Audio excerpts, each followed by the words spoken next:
On the line with me right now is the one, the only Motor City Madman, Ted Nugent. How you doing, Ted? Hello, Bridget. Hi, Ted. Bridget, happy winter time in the great sportsman's paradise, Louisiana. Oh, I thank you. Happy wintertime to you, too. So, word on the street says you're coming to our neck of the woods right here in Louisiana. Have you been here before? You know, I've played every place that has electricity because the world needs my masterful Motor City rhythm and blues and rock and roll. But I also have shared campfires with people all across this country, great hunting families, fishing, trapping, outdoor conservationists. So, yeah, I'm coming down to Action Arms in Sulphur Springs with all my blood brothers there, Joe and all the guys at Action Arms on Saturday, March 14th, just to have a big Uncle Ted backstrap Spirit of the Wild party. Bridget, you gotta come. Oh, yeah, I'm definitely going to be there. I had another question, though. Do you like alligators? How do you feel about alligators? Well, I need boots and I need something on the grill. An alligator sounds perfect. Awesome. Well, how about an alligator hot dog? Because I can totally hook you up with that. You know, Bridget, I think I've traveled all over the world and I've rock and rolled and hunted just about every place. And I've had some wonderful exotic meat. I love natural, organic, renewable, nutritious, wild venison from any critter. And I've had a lot of alligator, and it's always good. But I think my favorite is crawdaddies. Oh, yeah, me too. Man, that is our specialty here. Now, how about nutria? Have you ever had a grilled nutria? No, I've never had one. I've heard they're good for eating. Really? So you want to trade some nutria for some alligator hot dogs? Plus, I think we can do bonus. that. I think they pay a bounty on them, too, so I can make money and get some good meat. Awesome. So tell me a little bit about what you're doing at Action Arms, and that's on March 14th. Everybody, that's a Saturday. So tell us a little bit about what you're doing out there. Well, you know, our Ted Nugent Spirit of the Wild show has been the #1 hunting show on Outdoor Channel for, I think, 23 or 24 years now. So the Nugent family takes great pride, and we're really appreciative of the support that we get. But the reason our show is #1 is because we don't play games, we don't apologize, we laugh in the face of political correctness and all the cultists of denial out there that think that animals might have rights in between the barbecues.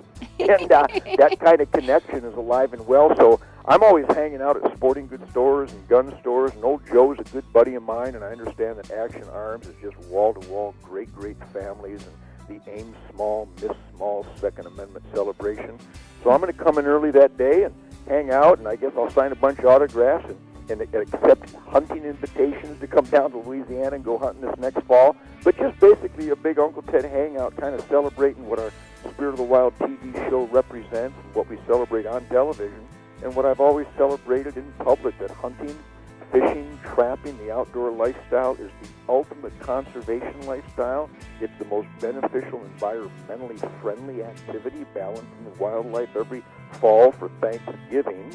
And then ultimately what Action Arms represents is that only in America do we, the people, acknowledge and actually write down in our Second Amendment that God gave us all the individual right to keep and bear arms and defend ourselves. So that's what they celebrate at Action Arms. So I'm going to be out there making sure that everybody knows about it. And I appreciate the opportunity to celebrate it on your radio show, Bridget, because in this day and age of political correctness, there are really some evil forces out there trying to take our guns away and trying to ban ammunition and ban certain types of firearms and basically demand by law that citizens are unarmed and helpless like they are in Maryland and Massachusetts and California and Illinois and Connecticut and New Jersey and New York. It's just horrible what's going on in this country. But Louisiana has a great governor. It's got a great family celebration and tradition of firearms ownership. And that's what we're going to do at Action Arms. I think the guys there represent the ultimate American dream of the Second Amendment. Right, it's a freedom, and that's my problem with it, is whenever a freedom is being taken. I totally agree with you there.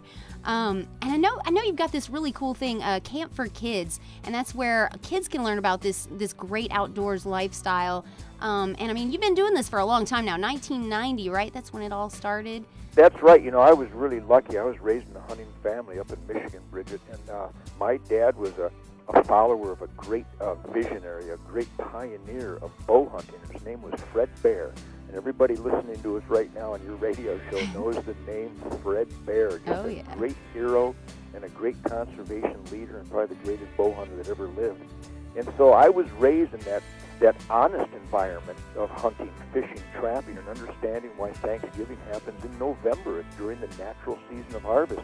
And then as I was growing up in my world of rock and roll, I kept running into these drooling, stoned idiots that thought that somehow a gun caused crime and that an animal has rights. So I saw what the drug abuse would cause when people are drunk and stoned. They can think up is down, and down is up, and right is wrong, and wrong is right. And I just had to kind of, shall I say, sucker punch them upside the skull with some truth and logic and common sense. And I realized that the way that I was raised in the disciplinary environment of the aim small, miss small, hands-on conservation lifestyle, that it made my life so enjoyable, so spirited, and so much fun. And I was watching young people steered down the wrong path with the gangs and the drugs and the dope and the stupid, the suicidal lifestyle. So I started the Ted Nugent Camp for Kids in 1990 at the advice of Fred Bear, who had just died a couple years previous. And it's a 501c3 nonprofit charity that takes place every year in South Dakota, Nebraska, Iowa, and Colorado. And we're expanding as much as we can. But we've graduated over 15,000 children and their families and teaching them about hunting, fishing, trapping, how to tie a fly for fly fishing, the incredible joys of aim small, miss small, rifle marksmanship, and handgun marksmanship, and archery skills. So it's really a conservation true north. Be clean and sober and enjoy the American dream with all your heart and soul. And it teaches these kids. And now, Bridget, it's really amazing. In 2014, last year at some of our camps, I actually had people bringing their children, and the moms and dads were actually part of the Camp for Kids when they were teenagers. So it's really a very successful charity, and if people want to find out more about it, they go to my Facebook and go to my website. And it's an amazing example of American families that give and give and give to teach children the truth that oftentimes they're not taught in school, and horrifically, if they were left up to the government, they would be taught lies. They would be given lies to live by, and we fix that. Right. Man, I want to go to your camp. Am I too old for that? Or Bridget, you would love it. I tell you, we have kids everywhere from the age of 5 and 6 and 7 right up to 14 and 15 years old, and I'm telling you, I'm much older than that. When those kids get done with Uncle Ted and a bow and arrow, there's nothing but smiles and a whole lot of high fives. Oh, wow. So is that your weapon of choice? Are you more of a bow guy? I prefer a grenade launcher. But go big or go home, right? But when I go to deer hunting, I hunt with black powder and handguns and long rifles and shotguns and bows and arrows and Excalibur crossbows. But my favorite is the mystical flight of the arrow. It's such a difficult challenge to get that close to incredibly wary and escape master wildlife. And so when you finally get within bow and arrow range of a big game animal or a small game animal, it's so tense, it's so inspiring, it's so stimulating that if you can make a good shot with a bow and arrow, you earn every scrap of sacred venison that you get. Wow. So my favorite is the bow and arrow. Oh, wow. Awesome. So I know you said you did a lot of this when you were younger. Did you have a camp kind of like that, or 4-H camp, band camp, any kind of camp? I was a Boy Scout for a while, but my dad was already a bow hunter when I was born in 1948. That's a long time ago. And I've been 66 years clean and sober, having the time of my life. I had the greatest rock and roll tour in 2014, Shut Up and Jam. My band is so good, it's stupid. I mean, we have so much fun every night.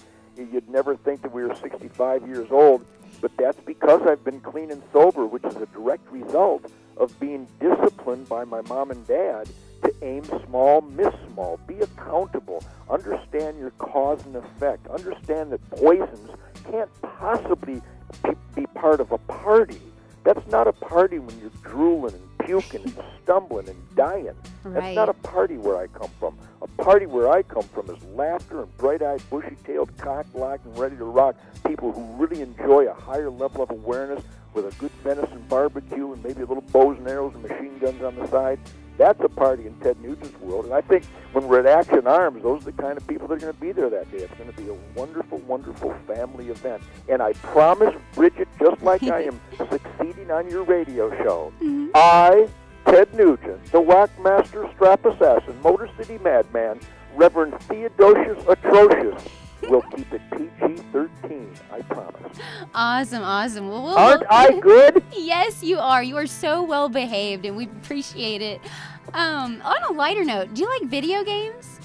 You know, they got a Ted Nugent guitar video game, and we've had some hunting video games in the past, but, you know, I'm so uppity, even at the tender age of 66. I am so active. I'm outdoors all day during the day, and sometimes I'll go out at night to hunt varmints and fish.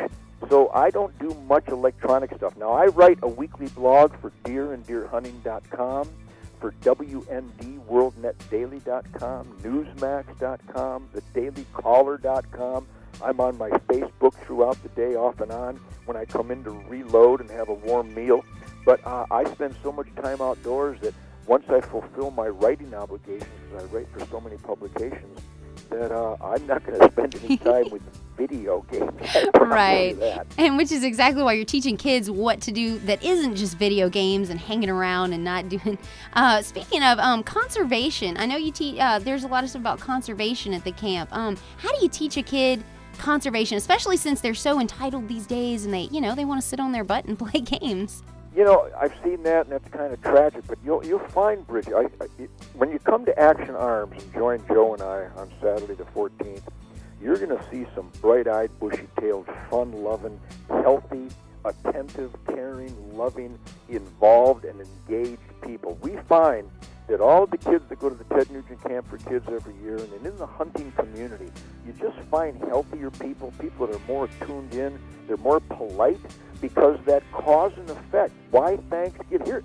Here's the real tragedy. I suppose I can summarize it like this. It is not taught in any school in America that I know of why Thanksgiving is in the fall.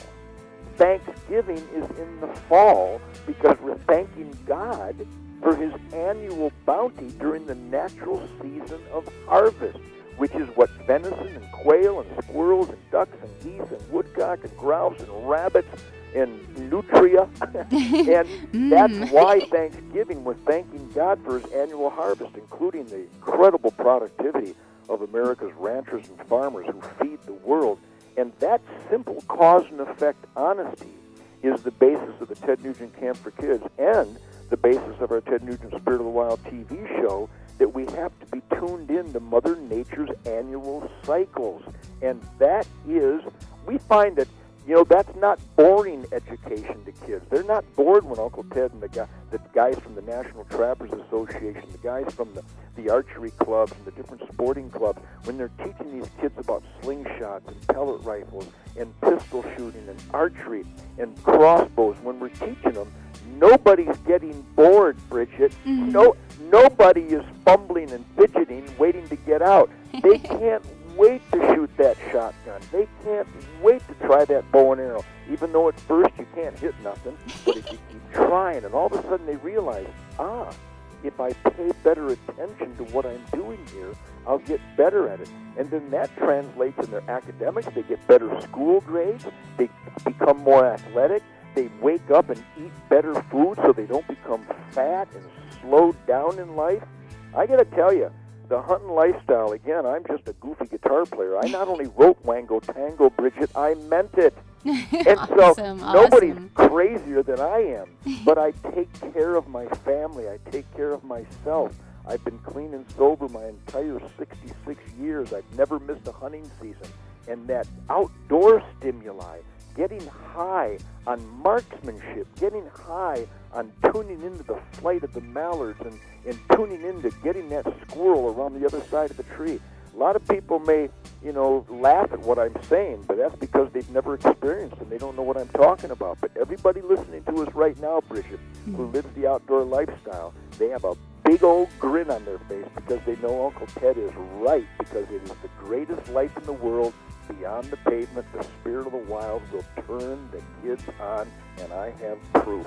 That is awesome. Definitely, it really is amazing definitely stuff. Something to get them broken out of that mold that we seem to be having happen with today's youth.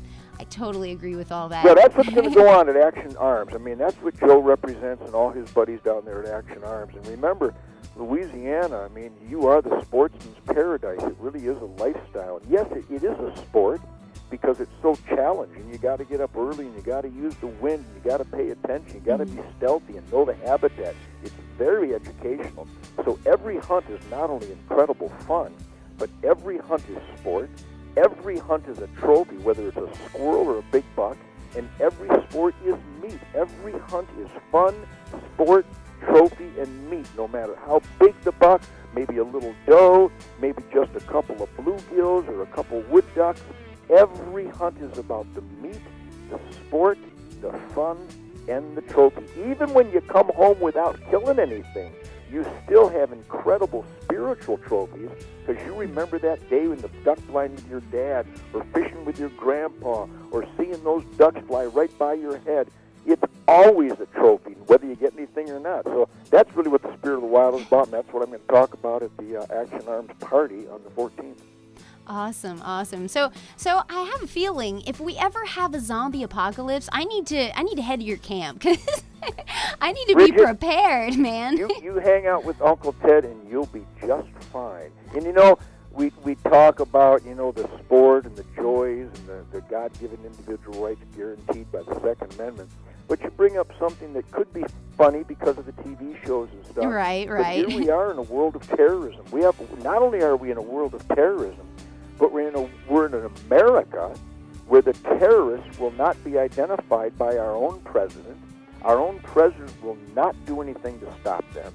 So it's going to be up to we the people. And I got to tell you, at Action Arms, it's not just about, you know, competition and plinking and hunting and home defense. At Action Arms, and what the Second Amendment is about, and certainly the National Rifle Association, I hope that everybody listening right now should be a member of the National Rifle Association. But in this world of terrorism, when they start shooting and when they start trying to behead people at a mall or a sporting event or a school activity in America, if you are unarmed and helpless, you're unarmed and helpless, and that's irresponsible. So people have got to wake up that self-defense isn't just a right. I think it's a responsibility. Definitely, definitely. And I know we've got a lot of people out there listening, and I mean, they're outdoor. We are surrounded with people who are way into the outdoors and hunting and definitely into their right to bear arms. And I know they're going to be super excited to meet you March 14th. That's a Saturday for Sulphur's grand opening of their new Action Arms. And I'm bringing you an alligator hot dog. Like, I'm really excited to meet you. And I will eat it. Awesome, awesome. Well, Mr. I'll tell you what, Bridget, bring a live alligator and I'll make you a big hot dog. Oh, I'll have to ask my dad. I know he has one living in the Bayou Rouge, and he lives right on the bayou. So I'm going to be like, can you coax Billy to come out? Wow, Bridget, Yeah. your dad is on the bayou. I love your Yes. dad. God bless your dad, Bridget. He can actually feed, not alligator hot dogs, but regular hot dogs. He can hand feed that alligator. I kid you not. Like, Wow, I wish sounds like my kind of guy. Oh, man, he's super excited to meet you, too. Well, Mr. Nugent, sir, thank you so much for being on the show today. Well, Bridget, thank you guys, and God bless you for sporting the truth about conservation and the Second Amendment. I'm proud to be on the radio with you, and I salute your dad. He obviously raised you right. God bless him. Oh, wait, thank you so much.